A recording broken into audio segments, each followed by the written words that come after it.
మళ్ళా ఒక్కొక్కడు సన్నాయి నొక్కులు నొక్కుతా ఉన్నారు. పోలీసు వాళ్ళు మంచిగా ఉన్నంతసేపు మంచుకుంటారు. మాకు కానీ కష్టం కలిగి మమ్మల్ని కానీ తీవ్రమైనటువంటి మీ పదజాలంతో ఇబ్బంది పెట్టిరంటే మాత్రం ఎక్కడెక్కడ ఏమేం కట్ చేయాలని అన్ని కట్ చేస్తాం. Be careful my dear friends. మీరు చట్టాన్ని ఉల్లంఘించడానికి ప్రయత్నం చేస్తేనే మీరు ముద్దాయిలు అయిపోయినారు. దానికి చట్టపరమైనటువంటి శిక్షలకు మీరు అర్హులవుతారు. కాబట్టి నేను ఇంకొక విషయం కూడా చెప్తా ఉన్నా. మీరు ఇంటి నుంచి బయటకు వెళ్ళేటప్పుడు, బయట నుంచి ఇంటికి వచ్చేటప్పుడు ఒక రకరకాల కాన్వాయ్లు దర్పం ప్రదర్శిస్తూ ఉంటారు. ఆ దర్పం కూడా అవసరం లేదు. సైలెంట్గా పోయి ఎవరు చాలామంది ఉన్నారు. చిన్నప్పుడు మీరు ఏం సినిమాలు తీస్తున్నారండి? సమాజానికి ఉపయోగపడే సినిమాలు తీస్తున్నారా? భారతదేశ కీర్తి ప్రతిష్టలు ఇన్మడింపజేసే సినిమాలు తీస్తున్నారా? రైతు కుటుంబం సినిమా తీస్తున్నారా? లేకపోతే ఏమన్నా నర్తనశాల సినిమా తీస్తున్నారా? లేకపోతే మన సందేశాత్మకమైన సినిమాలు తీస్తున్నారా? సాగర సంగమం లాంటి ఏమన్నా? మీరు ఏం సినిమాలు తీస్తున్నారు? దొంగతనం ఎట్లా చేయాలి, లంగతనం ఎట్లా చేయాలి, ఎట్లా బారిపోవాలి?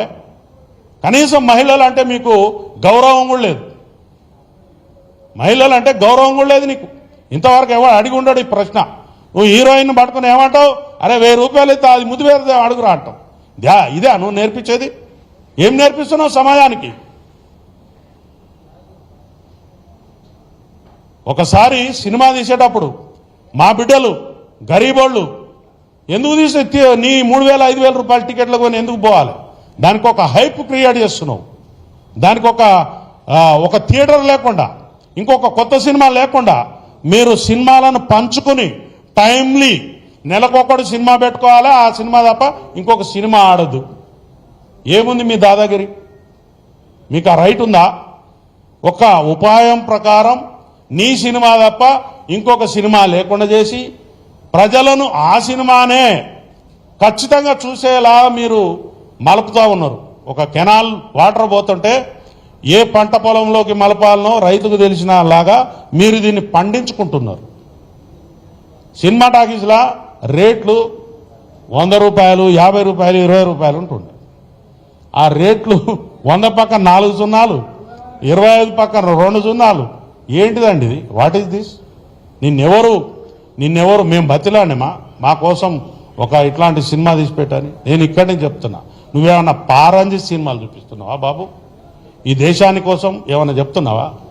అట్లాంటి సినిమాలు చూస్తే ఏమన్నా జ్ఞానం వస్తుంది. జై భీమ్ లాంటి సినిమాలు చూస్తే రాజ్యాంగం గురించి తెలుస్తుంది. లేకపోతే చారిత్రాత్మకమైన సినిమాలు చూస్తే, కోడెనాగు లాంటి సినిమాలు చూస్తే కులాన్ని ఎట్లా విడగొట్టాలని తెలుస్తుంది. నిప్పు లాంటి మనిషి సినిమా చూస్తే ఒక పోలీస్ ఆఫీసర్ ఎంత గొప్పగా ఉద్యోగం చేయగలడో తెలుస్తుంది. ఒక మత సామరస్యం ఎట్లుండాలో తెలుస్తుంది. నువ్వు చేసేదేంటయా? నువ్వు చేసేదేంటి? నీకు